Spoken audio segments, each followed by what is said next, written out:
welcome to this Astranti bite-sized video. Today's video is a quick look at the importance of culture. We're not talking about Mozart, we're not talking about the Renaissance, we're talking about culture in a business environment. And in this 8 minutes, you're gonna learn, everything that you need to know about why culture is so important in a business and what are the problems of a strong culture in organization. So let's get going with today's video.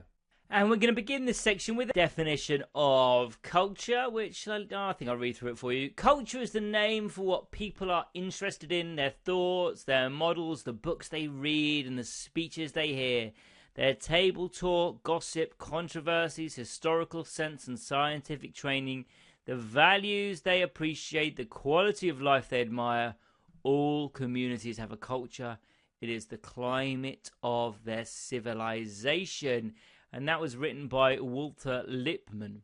And I think what this definition shows, and why we've included it in this video, is that it gives a real sense of the importance and influence of culture in any organization. Now, we've already seen with Alison's new job, organizational culture has a wide-ranging influence on the organization and its approach, despite often being unofficial.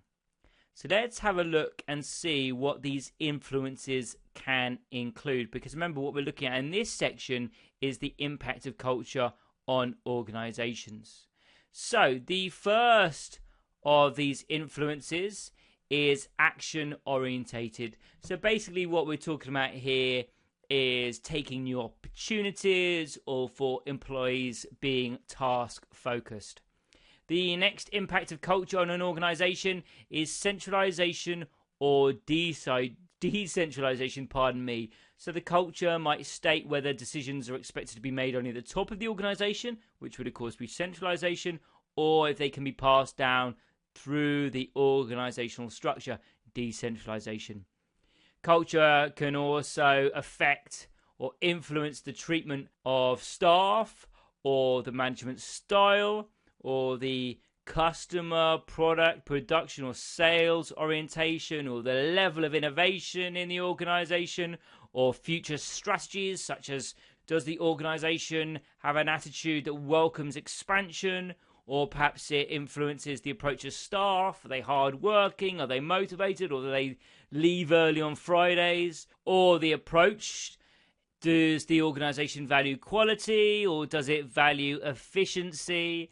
And it may also influence the treatment of customers and the level of service provided. So what we're seeing here is there's a really wide-ranging kind of influences and impacts that culture has on an organization. Now, culture is important because it influences behaviors in the organization, and it also ensures consistency of approach, even if no rules exist. What this means, though, is that any issues in an organization's culture are going to have to be addressed, because we've just seen how many different aspects of an organization it influences.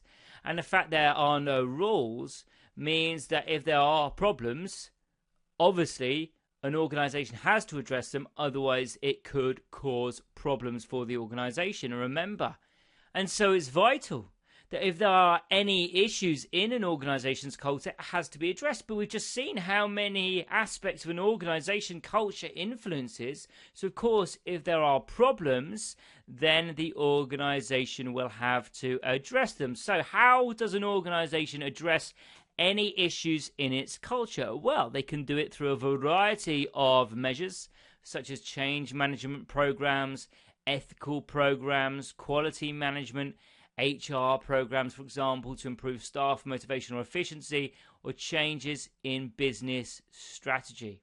Now, one source of cultural conflict can be when different internal and external groups have different views and perspectives based on their own cultural norms. So cultural differences need to be managed so as to avoid any negative conflict.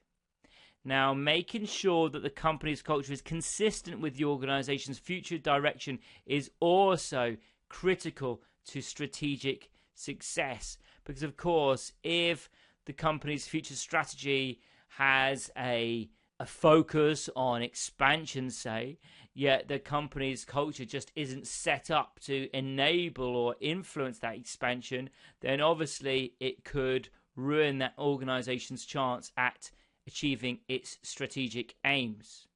Okay, so now what we're going to do is have a look at some advantages or disadvantages of having a strong organizational culture. So we've seen already strong cultures in organizations can influence how people relate to the company, both internally, between employees, for example, and externally.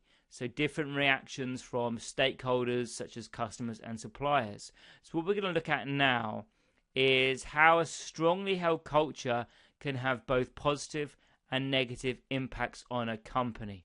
So the advantages of a strong culture. Firstly, a strong culture can bring staff together and minimize any perceived differences between them and their beliefs. It unites them, it unifies them, A strong culture can also reinforce the organization's values and beliefs amongst the staff and make sure that the values are continued to be held by the organization. A strong culture can also make communication and coordination within the organization more effective, and it can also direct the formation of the organization's strategy and can therefore affect its ability to respond to change. Strong culture also can help regulate staff norms and behavior and can give staff a sense of belonging and a social identity by being part of the organization. So there are the advantages of a strong culture. Now let's turn our attentions to the downsides, the disadvantages of a strong culture.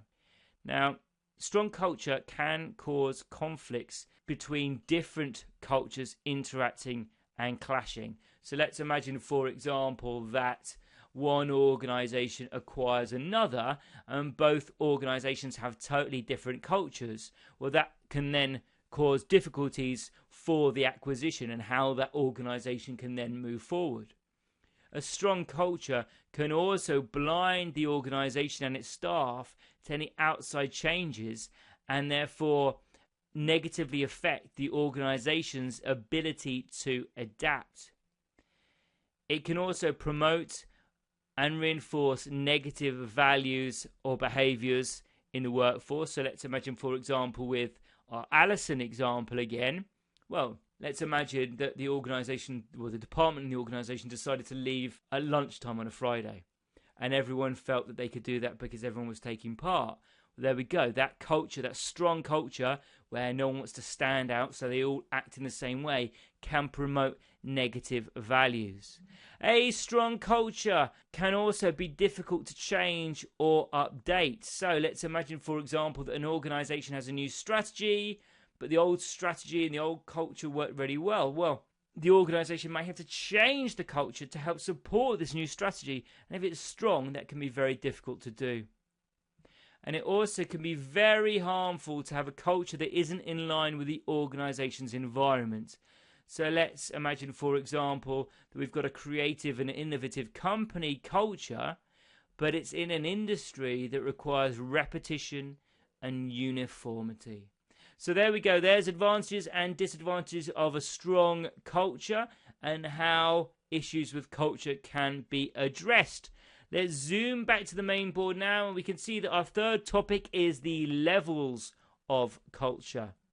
So there we go, a quick video on why culture is so important to organizations and everything that you need to know about it for your E2 exams. If you need to watch any more videos, or perhaps you want to practice lots of questions for your E2 exam, make sure to hit us up at Astranti. And if you want to keep seeing videos like this, make sure to like this video or subscribe to our channel. Thank you very much.